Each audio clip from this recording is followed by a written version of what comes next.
Start करो start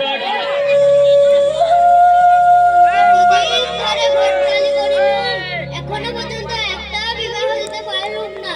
দোহাই লাগে আল্লাহ, একটা তো পাটি জুগাই দাও। আসসালামু আলাইকুম চাচা। কেমন আছো? ভালো আছি। জানো তো তোমাকে আমি অনেক দিন থেকে খোঁজ করছিলাম। তোমরা মাইক্রোফোনটা মুখের কাছে ধরো। জানো তো আমার একটা ইচ্ছা আছে। আমার বাড়িতে দুটো ছেলে আছে। একটা ছেলে আমার জমিতে চাষ করে আর একটা ছেলে খুব বড় কোম্পানিতে চাকরি করে। আমি চাইছি ওই দুই ছেলের বিয়ে দিতে। তো দুই ছেলের একসাথে বিয়ে দিবা নাকি? হ্যাঁ, দুই ছেলের একসাথেই বিয়ে দেবো। কেমন মেয়ে চাই?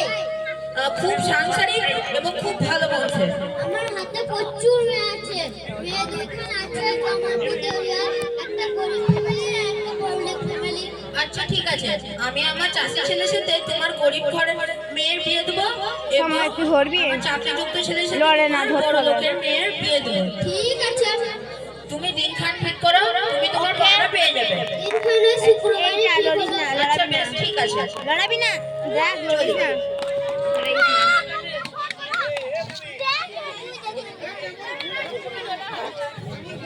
সবাই একটু শান্ত হয়ে বসো প্লিজ। একটু সামনে এসে তোমার নাটকটা পরিবেশন করো, মুখের কাছে মাইক্রোফোন ধরবে।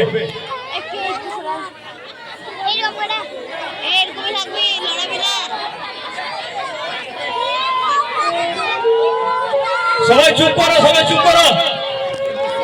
সবাই সামনে থেকে এসে স্টেজের সামনে এসে পরিবেশন করো।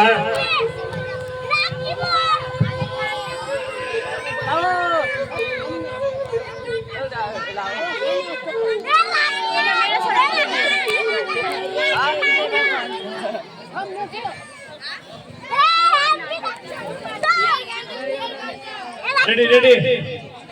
আরে চোখ তুলে দেখো না কে এসেছে, নতুন করে আবার বিয়ের সানাই বেজেছে। তুলে নিয়ে যাব যখন ভালোবেসেছি, সাত পাখি বেঁধে নিয়ে যেতে এসেছি।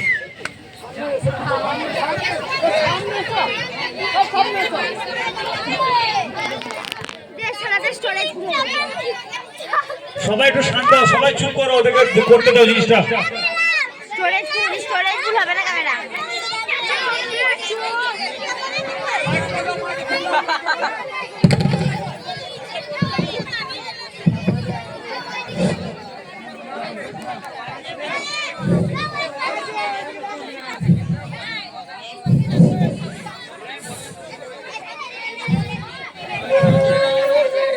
মারা, তোমাদেরকে প্রাণ খুলে আশীর্বাদ দিলাম। সুখে শান্তিতে সংসার করো, এটাই আমার আশা। ঠিক আছে বাবা। বাবারা, বিয়ের তো 2 মাস হয়ে গেল, এবার তো তোমাদের নিজেদের কাজে যোগ দিতে হবে। ঠিক আছে বাবা, আমি আমার চাষের কাজে যোগ দেবো। ঠিক আছে বাবা, আমি আমার চাকরিতে চলে যাব। ঠিক আছে।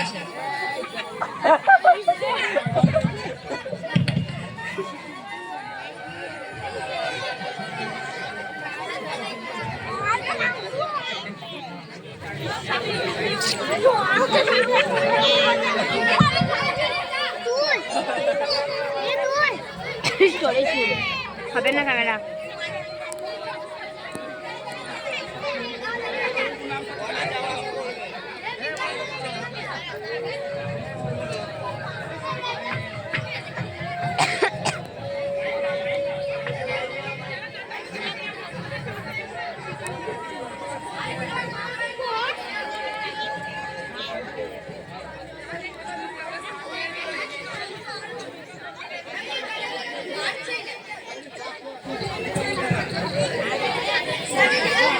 কোচে ফোনের রিংটোনটা একটু দেবে।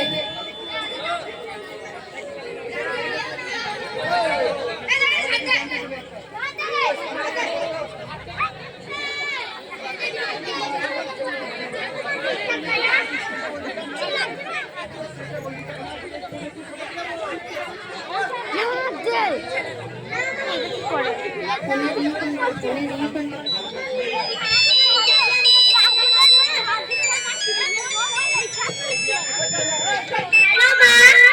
কেমন আছো? আমি কি করে ভালো থাকি, তোকে ছাড়া আমার মনটা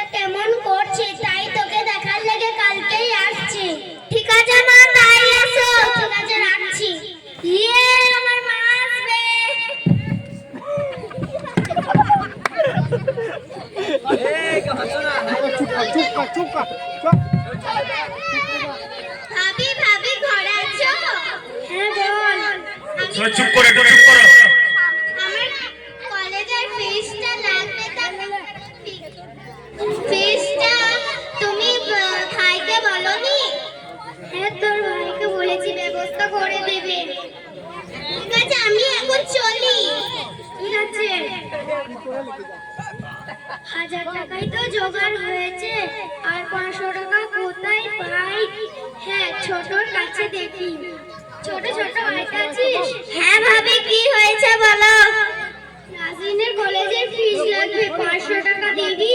ঠিক আছে ভাবি দাঁড়াও দিচ্ছি। সামনে গিয়ে আসতে বল, সামনে গিয়েছো সব পিছনে লেগে যায়, ভালো লাগবে না। সামনে গিয়েছো এই তোর বুদ্ধি শুনে এসছো?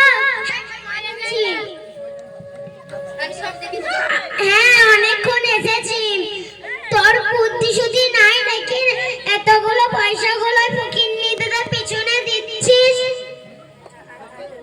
কি বলছো ভাই, এটা তো আমারই সংসার। হ্যাঁ সংসার না চাই, সংসারে তুই কি বুঝছিস?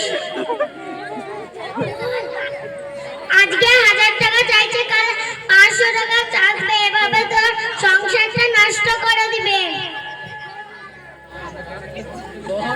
বল আমার কথা যদি না শুনবি তাহলে তো আমার মরা মুখ দেখবি। না না মা তুমি কিছু করো না, তুমি যা বলবে আমি তাই শুনবো। আর শুন তোর স্বামীকেও হাতের মুঠোয় রেখে দিবি।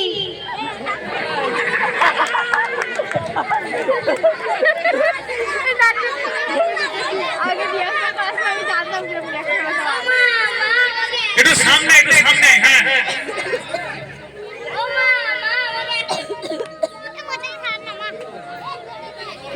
কথা বল। ও মা মা আমাকে এক গ্লাস পানি দাও তো। মা তুই এসেছিস? হ্যাঁ মা এসেছি, আমার ঈদে ছুটি পড়েছে তো তার বাড়ি এসেছি। মা তুমি কেমন আছো? আর ভালো, আমার ব্যথাটা আবার বেড়েছে। দাঁড়াও মা পয়সা। একদম এই ফকিনি দিনকে টাকা দেবে না। থাক বাবা আমাকে আর পয়সা লাগবে না, তুই বইয়ের মেকআপ করার জন্যই দে। ভাই ভাই তুই এসেছিস? তুই কেমন আছিস? কেমন আছো? আমি ভালো আছি। আমার চাষের কাজের জন্য কিছু টাকা দরকার, আমাকে কিছু টাকা দে। আরে ভাই আমি বলেছি না এই ফকিনি দিনকে 1 টাকাও দেবে না, আজ থেকে আমাদের সংসার আলাদা। ভাই তোদেরকে যে আমি ছোট থেকে কোলাপিঠা করে মানুষ করলাম, এই ফকিরাম দিলি। সবাইকে বলছে চুপ করো, তোমরা সবাই নিজের ভাষণ বন্ধ করো, চুপ করো সবাই। ওদেরকে মানুষ করলে আর ও বইয়ের কথা শুনে নাচছে আর এই প্রতিদান দিল। চলো আমরা পার্টিতে যাই।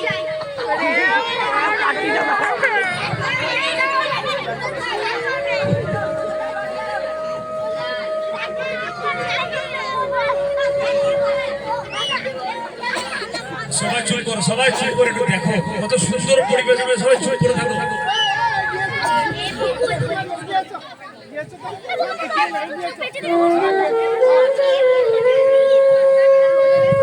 ঝামেলা হয়েছে, ঠিক হচ্ছে, তা হবে না। ওদের ঘরে ছোট বোনটা যা অহংকারী, ছোট বোনটা আবার মেকআপ করে খুব সাজনি, আবার খুব শয়তান মেয়ে। বড় বোনটা একটু ভালো যা ব্যবহার তাকে মাটিতে তুলাই ভালো।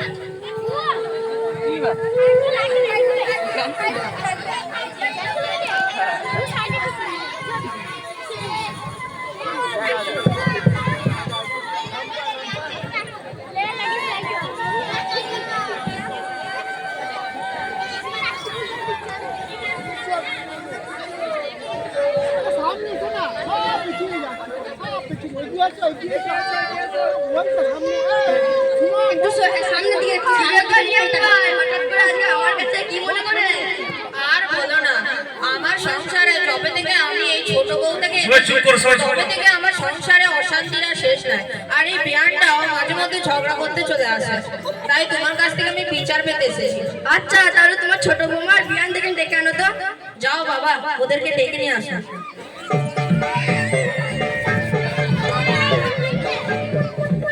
এই তোদেরকে পার্টিতে ডাক পার্টিতে আমার বেঁচে বেঁচে চলাই।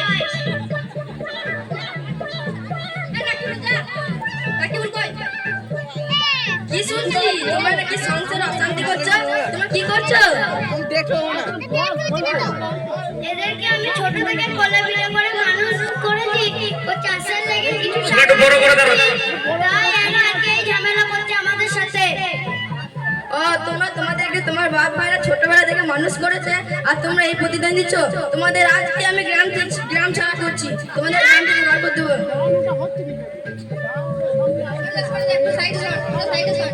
নাসুল মশাই, নাসুল মশাই, এদেরকে কিছু করেন না। আমার ছোট ভাই আমার জন্য পড়ালেখা করিয়েছে, কোলে পিঠে মানুষ করিয়েছে, ওই জন্য ওদেরকে পেটে বার করেন না গ্রাম থেকে। আমি তোমার পায়ে ধরি। আচ্ছা, তাহলে তোমার অনুরোধে আমি এদেরকে ছেড়ে দিলাম, কিন্তু একদিনও যদি যারা এরকম সংসার অশান্তি করে এদেরকে মেরে গ্রাম ছাড়া করে দেবো। ক্ষমা চাও। ক্ষমা করে দিন, ক্ষমা করে দিন মরণ মশাই, ক্ষমা করে দিন মরণ মশাই। আমার কাছে ক্ষমা চাইলে হবে না, তোমার বাপ ভাইয়ের কাছেই ক্ষমা চাও, যাদেরকে তুমি জ্বালিয়েছো। যা রিয়ানের কাছে যাও। আমাদেরকে ক্ষমা করে দিন। সামনে গ্যাস করো, সবাই একদিকে জড়ো হয়ে গেছে। প্লিজ আমাদেরকে ক্ষমা করে দিন। প্লিজ আমাদেরকে ক্ষমা করে দিন। বেশ, তোমাদেরকে ক্ষমা করে দিন। রিয়ান বলো। ভাইজান আমাকেও ক্ষমা করে দিন। বেশ, ঠিক আছে, আর কখনো মেয়ের সংসার আর এরকম কাজ কোনোদিনও করবে না। ঠিক আছে। ঠিক আছে, মেয়ের সংসার আর কখনো এরকম অশান্তি করবে না। সকলে মিলে যাও, সকলে মিলে যাও, সকলে মিলে যাও, সকলে মিলে যাও, গলায় গলা দিয়ে মিলে যাও।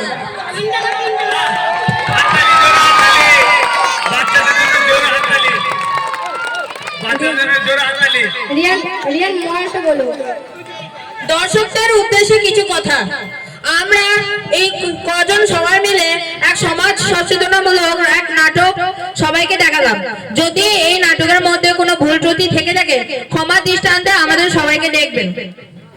এই ধরনের হিংসুটে মহিলাদের জন্য অনেকগুলি যৌথ পরিবার ভেঙে গেছে এবং এই যৌথ পরিবারগুলিকে আর কখনো জোড়া লাগানো যায়নি।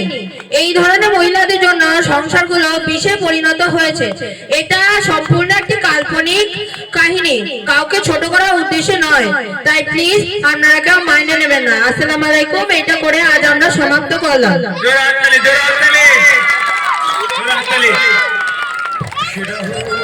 खुश रहो अहले वतन, हम अपना फर्ज निभा। खुश रहो